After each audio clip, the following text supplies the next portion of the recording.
আচ্ছা, এই বাংলার পিসি ভাইপো মিলে এই বাংলার মানুষকে আর কত মিথ্যা কথা বলবে, আর কত ভুল পথে চালিত করবে।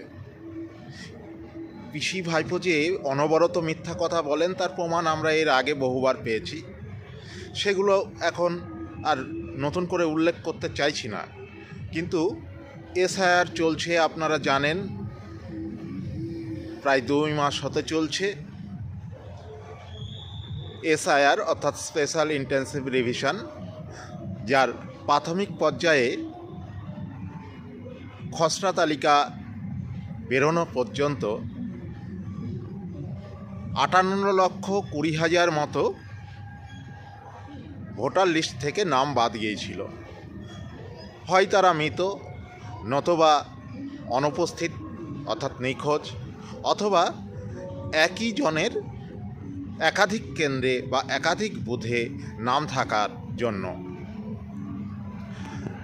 তাই এটা নিয়ে এই যে 58,20,000 ব্যক্তির নাম কাটা গিয়েছিল অর্থাৎ ভোটার লিস্টে ছিল না, সেটা নিয়ে আমরা ইন্ডিজোটের বিভিন্ন দল সহ পশ্চিমবঙ্গের প্রধান দল তৃণমূল কংগ্রেসকে বিভিন্ন সময় বহু বড় বড় কথা বলতে দেখেছি। এই পিসি ভাইপোকে জনসভায় দাঁড়িয়ে বড় বড় ভাষণ দিচ্ছে যে বৈধ ভোটারকে বাদ দিয়ে দেওয়া হচ্ছে, এটা তারা কোনোভাবে মেনে নেবেন না।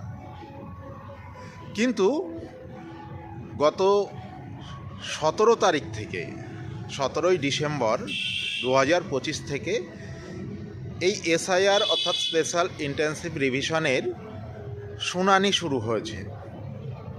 ইতিমধ্যে অনেকের বাড়ি নোটিশ গেছে, সেই অনুযায়ী শুনানি শুরু হয়েছে। গতকাল 31শে ডিসেম্বর গেছে, আজকে 1 জানুয়ারি।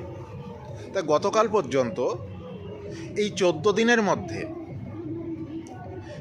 শাসক দল তৃণমূল কংগ্রেস সহ কংগ্রেস, সিপিআইএম বা অন্যান্য রাজনৈতিক দল এবং পশ্চিমবঙ্গের প্রধান বিরোধী দল বিজেপিও সবাই মিলে এই প্রায় 58,20,000 খসড়া তালিকা থেকে বাদ যাওয়া ভোটারের মধ্যে মাত্র 8 জনকে উপস্থিত করতে পেরেছে বা ফর্ম ফিল আপ করাতে পেরেছে। তৃণমূল কংগ্রেস শাসক দল যারা বড় বড় ভাষণ দিয়ে বেড়াচ্ছে, বাজার গরম করে বেড়াচ্ছে, সেই পিসি ভাইপো তাদের পরিসংখ্যান বলছে তারা সারা পশ্চিমবঙ্গে এই 58,20,000 ভোটারের মধ্যে মাত্র 3 জনকে এখনও পর্যন্ত উপস্থিত করতে পেরেছে নির্বাচন কমিশনের সামনে। কিন্তু তারা বড় বড় ভাষণ দিচ্ছে। এছাড়া মার্ক্সবাদী কমিউনিস্ট পার্টি 2টি, প্রধান বিরোধী দল বিজেপি 1টি, ফরওয়ার্ড ব্লক 1টি, বহুজন সমাজবাদী পার্টি 2টি, এই টোটাল 8 জনকে তারা খুঁজে পেয়েছে যাদের ভোটার তালিকা থেকে নাম বাদ গেছে, কিন্তু তারা নাকি এখনও জীবিত বা সুস্থ অবস্থায় রয়েছে। যদিও পরবর্তীতে কি হবে জানি না, কিন্তু আপনারা সাইডের স্ক্রিনেই দেখতে পাচ্ছেন পরিসংখ্যান নির্বাচন কমিশনের দেওয়া। সেই পরিসংখ্যান অনুযায়ী এই 58,20,000 বাদ যাওয়া ভোটারের মধ্যে মাত্র 8 জনকে এখনও পর্যন্ত উপস্থিত করতে পেরেছে পশ্চিমবঙ্গের সমস্ত রাজনৈতিক দল মিলে। তাহলে এই যে মিথ্যাচার চলছে, এর জবাবটা কে দেবে? নির্বাচন কমিশনের আরও কঠোর পদক্ষেপ নেওয়া উচিত। এই যে বিএলওদের, ইআরও, এআরও এদেরকে হুমকি দেওয়া, যারা দিচ্ছে তাদের বিরুদ্ধেও ব্যবস্থা নিতে হবে। না হলে এই বিএলও, ইআরও, এআরও এরা কাজ করবে কি করে সঠিকভাবে? এদের পক্ষে সঠিকভাবে কাজ করা সম্ভব নয়। সঠিকভাবে কাজ করাতে গেলে শাসন ক্ষমতায় যারা অধিষ্ঠিত আছে, চেয়ারে বসে যারা হুমকি দিচ্ছে এদেরকে, তাদের বিরুদ্ধে পদক্ষেপ নেওয়া উচিত।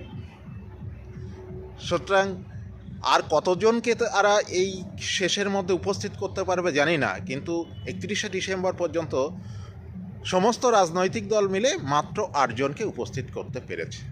তা ধান ওড়াতে গেলে ধানের সঙ্গে চিটের সঙ্গে কিছু ধানও ওড়ে, তাই এই 8 জন সেই চিটের মধ্যেই পড়ে, এটা কোনো ভুল নয়। তার মানে নির্বাচন কমিশন সঠিকই আছে। এই ধরনের খবর আরও দেখতে হলে সঙ্গে থাকুন, সাবস্ক্রাইব করে পাশে থাকুন এবং লাইক, শেয়ার, কমেন্ট করে আপনাদের মতামত জানাবেন কমেন্টের মাধ্যমে। জয় হিন্দ, বন্দে মাতরম, ভারত মাতার জয়।